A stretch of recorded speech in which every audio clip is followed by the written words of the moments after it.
Je suis Madame Dieti, la présidente centrale des femmes du camp des réfugiés d'Ampen. En fait, depuis 2011, je suis dans ce camp. Et je suis arrivée dans ce camp-là à la suite de la crise post-électorale qui a eu lieu en Côte d'Ivoire. Nous étions en Côte d'Ivoire paisiblement quand il y a eu cette crise est intervenue. Et moi, j'habitais particulièrement à Yopougon. Et vraiment, la crise s'était accentuée à tel point que, disons, la ville même était invivable. Le quartier que nous habitions a été envahi par des rebelles. Il y a eu même des attaques dans le quartier où j'étais. Alors, nous avons décidé de sauver nos vies. Mon mari est serviteur de Dieu. Et le fait que nous prions pour la nation a fait que nous avions été ciblés. Nous avions même été accusés d'avoir gardé des armes.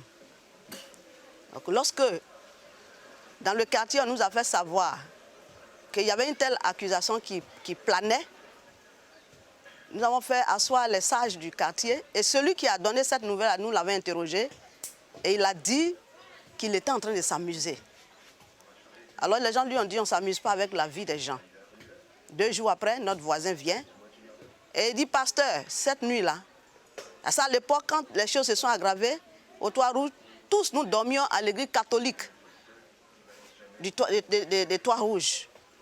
Elle a dit pasteur, cette nuit-là, je t'en prie, pas avec ta famille d'ici. Si tu passes encore plus de 24 heures ici, ce ne serait pas bien pour toi. Et comment il fallait fuir? Donc, nous sommes allés effectivement dormir à l'église. Et la nuit, à 4h, 5h du matin, mon mari et notre grand-fils, en tout cas, ont fait, avec la grâce de Dieu, ils ont pu quitter le quartier. Et le matin, aux environs de 6h, les enfants et moi, nous les avons suivis à Gonzagueville.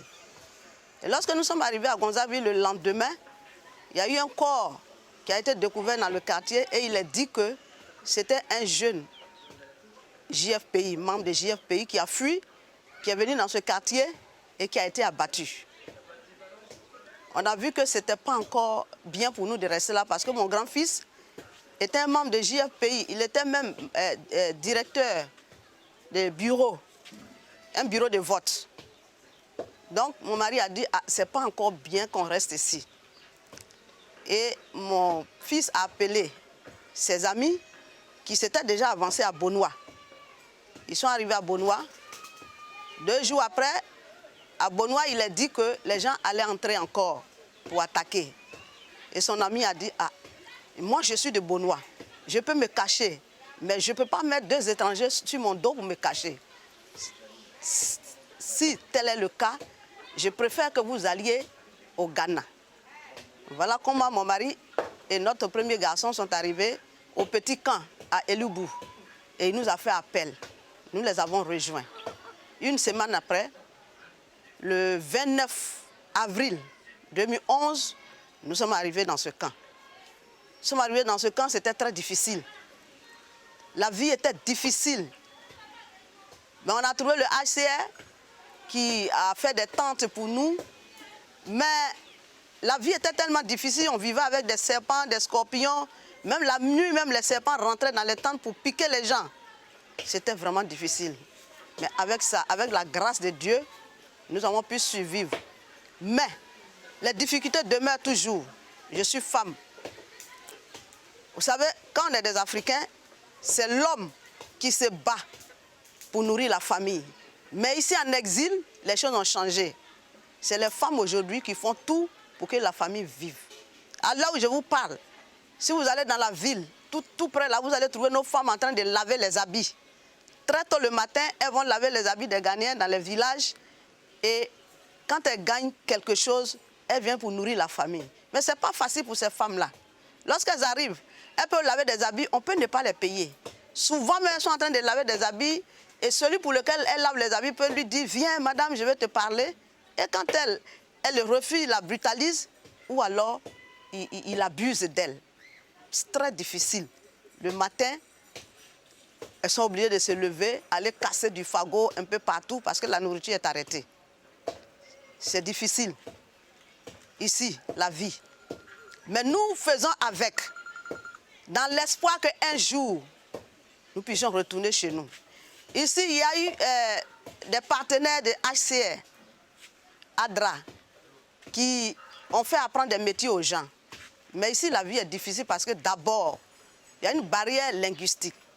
Nous ne parlons pas la langue d'ici. Et quand tu ne parles pas la langue d'ici, que tu vas sur le marché, c'est difficile que ta marchandise soit achetée. Et c'est des gens, ils sont vraiment nationalistes. Ils sont nationalistes.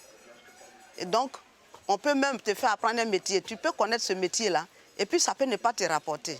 Et la manière dont nous apprenons aussi les métiers, on ne peut pas apprendre un métier en un an et puis être compétitif sur le terrain. Et donc ça pose un grand problème. Il y a des difficultés ici.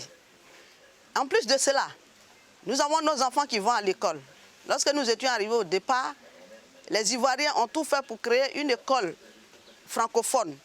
Mais à un moment donné, il nous a été demandé de faire fusion avec les Ghanéens. Nous l'avons fait. Aujourd'hui, nos enfants vont à l'école. Mais après, par exemple, le bac. Après le bac ici, l'intégration devient difficile.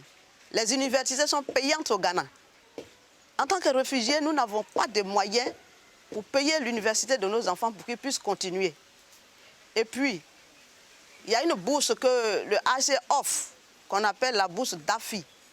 Elle ne prend que le minimum. Cette année, par exemple, pour tous les réfugiés au Ghana, il y a eu 5 personnes seulement qui ont pris. Chez nous, ici, 2. À l'heure où je vous parle, nos enfants qui ont eu le bac cette année sont en train de traîner dans le camp. C'est difficile. Or, cette jeunesse-là est la relève de demain.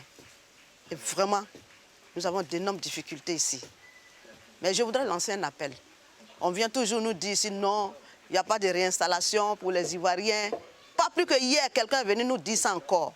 Les Ivoiriens ne doivent pas être réinstallés, ou alors il n'y a plus d'Ivoiriens réfugiés. Je dis c'est archi faux.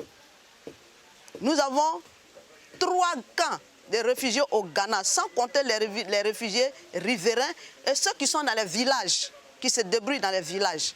Nous sommes là encore.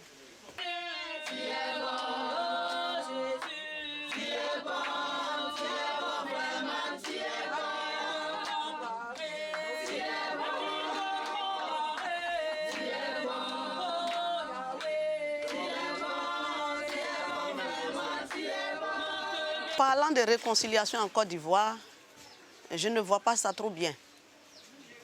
Nous sommes ici, nous lisons toujours dans les journaux, nous voyons dans les médias ce qui se passe. Les acteurs d'autrefois en Côte d'Ivoire, aujourd'hui ne s'entendent pas. Je veux parler du président Bédié, je veux parler de Ouattara, je veux parler de Soro Guillaume, je veux même parler de tout acteur politique. Bon, quand tu regardes ça, non, la réconciliation n'est pas encore au point. Surtout que le président Laurent Gbagbo, le ministre de la Jeunesse, Blé Goudé, sont encore à l'extérieur de la Côte d'Ivoire. Je ne sais pas de quelle réconciliation nous parlons. On ne peut pas faire de réconciliation sans ces personnes-là. On ne peut pas. On ne peut pas. Il ne peut avoir réconciliation que lorsque tous les fils et filles de la Côte d'Ivoire seront réunis au sein de leur mère, la chère patrie Côte d'Ivoire, parler franchement, se comprendre. En ce moment, on peut parler de réconciliation. Nous, femmes, nous sommes restés longtemps ici. Nous avons tout perdu au pays. Je suis venue ici, il y avait une famille de 7 personnes. Aujourd'hui, tout est devenu cher en Côte d'Ivoire quand on écoute sur les médias. Je ne peux pas m'offrir un loyer. Je vais où avec mes enfants? Je fais quoi pour les nourrir? Je les mets à l'école comment? Donc quand on parle de réconciliation, pour moi, ce n'est pas encore bien vu pour moi. En fait, en ce qui concerne la réconciliation, c'est ce que je veux dire.